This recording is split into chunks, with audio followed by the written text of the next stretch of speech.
রাধে রাধে। এই সেই বৃন্দাবনের ব্রহ্মাণ্ড ঘাট।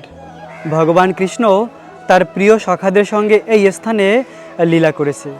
একদিন কৃষ্ণ ব্রহ্মাণ্ড ঘাটের মাটি খেয়ে নিয়েছিল, আর কৃষ্ণের সখারা মা যশোদার কাছে গিয়ে বলে দিয়েছিল, মাইয়া যশোদা, কানহাইয়া না মাটি খেয়ে নিয়েছে।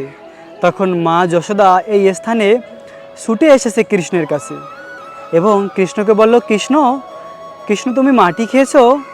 তখন কৃষ্ণ বলল, না মা, আমি তো মাটি খাইনি। তখন মা যশোদা কৃষ্ণকে বলল, তুমি হাঁ করো, আমি দেখব তোমার মুখের ভিতরে তুমি মাটি খেয়েছো কি না।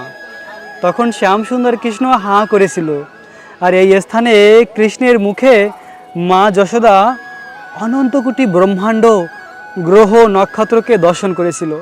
এই সেই বৃন্দাবনের ব্রহ্মাণ্ড ঘাট, অতি পবিত্র স্থান।